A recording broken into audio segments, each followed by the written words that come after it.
So a little while ago, I made a video about the Great Vault, and one question that kept popping up after I made that video was whether or not you should put the effort in to unlock all 9 slots on the Great Vault. So I put a little bit of effort in myself and unlocked all 9 slots on the Great Vault in the last week, and thought I'd bring out a video talking through my feelings about it with you so that you can make your own mind up as to whether you feel that the 9 slots are worth it or not. One thing I have seen, however, that I do want to just clarify straight off the bat is some people in the comment sections of my other video suggesting that if you unlock slots from different groupings, i.e. if you unlock Raid and Mythic Dungeon, you can pick one from each. That is just not the case. You can only pick one item from your Great Vault regardless of how many slots you unlock. So get that out of the way before we begin. So let's dive into it proper. So first of all, let's talk about the pros and the cons. Now, the pros is really only going to be one pro for doing all 9 slots, and that is going to be options. Now, obviously it comes fairly self-explanatory that you're going to have more options if you have all 9 slots unlocked, but it is something that is very much underrated. For example, if you unlock a single slot, let's say I have a lot of friends who do Mythic Plus and pretty much exclusively Mythic Plus, they are going to do a Mythic Plus dungeon, unlock one high item level slot, and think that they're done. But of course then it gets to opening Great Vault time, and that is the same slot that their legendary is in, and they get themselves a nice crystal when they disenchant it. If they were to continue on and do all 10 Mythic Plus dungeons, they would at least have those 3 options, even if maybe something was a little bit lower. Personally, I'd rather upgrade a 197 to a 200 than disenchant a 226 that I don't need.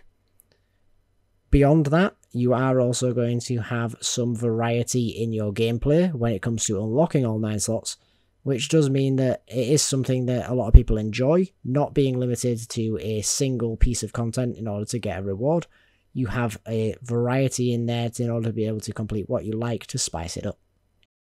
One other massive point of note is that if you are somebody who really enjoys playing a part of the game that you aren't as skilled at as you are at other aspects of the game, it does provide you an out in that you will be able to get yourself the normal gear appropriate to your standing in the game mode that you like. However, do something else that you're very good at. Say for example you're bad at PvP but you really want to get a high item level piece and you go and run a Mythic plus 15 dungeon. You'll get something that you can use in PvP, so it does add that sort of coverage if you are bad at the aspect of the game that you like, but are good somewhere else. Now for the negatives. Now, straight off the bat, the first negative that we're going to talk about is the flip side of the positive I just listed, in that if you aren't somebody who likes to participate in multiple parts of the game, then of course unlocking all 9 slots is going to sound like hell to you.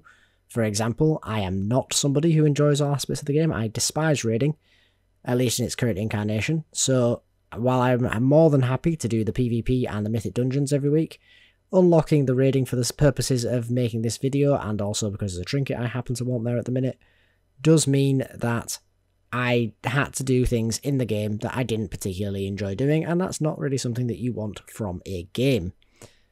Similarly on that note, if you are looking for a particular item, this is not so much a Great Vault issue as a game issue, but the Great Vault certainly does amplify this problem that an item that is very good for you may drop in the raid, and you may need it for Mythic Plus. So like me, for example, I currently want a trinket that drops from Sun Kings, and as a result I am having to farm the raid in order to get a chance of that trinket.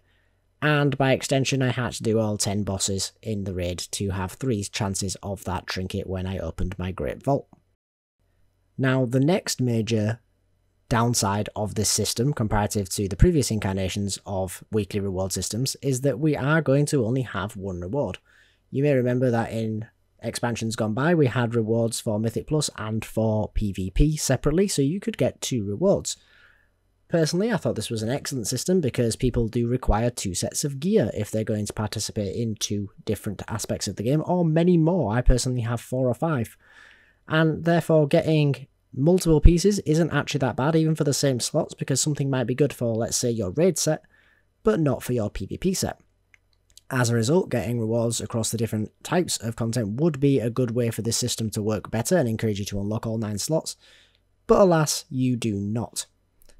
And that's going to lead nicely into the next point, and probably the biggest failing of the Great Vault. And that is that you are not really incentivized to unlock all 9 slots on the vault because of the fact that you are going to be better at one aspect of the game than another. To put this into perspective, in this week that I just unlocked all 9 slots, I did the entirety of the raid, but only on normal mode. I did it in a single sitting and just powered through so I didn't lose the will to live, which basically meant I had 3 slots unlocked that were going to be a 200 item level piece. And then, when we moved on to PvP, which is something I do enjoy considerably more, but haven't had the time to grind up the rating yet, I'm still finding myself at 1650 or so when the week ended, meaning that all 3 of my slots that I unlocked for PvP were going to be at 213 item level. Now, obviously, that is going to completely eliminate the need to pick the PvE raid options for me, providing that the stats are the same. And actually, PvP items are almost always going to have versatility and very often going to have haste, which are my best stats no matter what.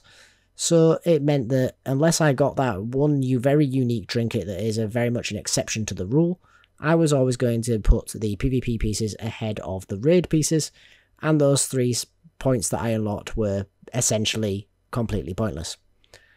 But then, after that, my Mythic Plus is something that I do enjoy doing and I am considerably better at than I am at PvP, meaning that this row was entirely engulfed by much better options than all others.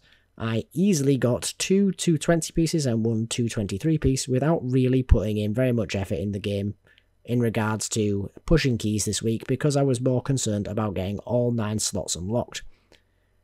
And I think that's going to tie in perfectly to where I am at with regards to my recommendations for this vault.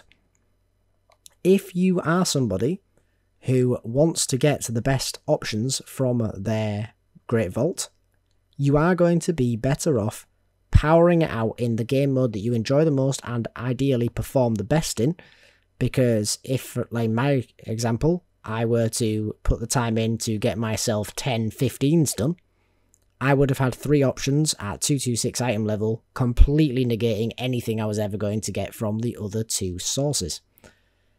This is an unfortunate way that the system works. There are exceptions, like for example, I would happily have taken the 200 item level version of the trinket had it have dropped for me, but for the most part, every week I'm just going to do my Mythic Plus dungeons and unlock the options that way, because I'm never going to get as high a standing from PvP as I can do in my Mythic Plus.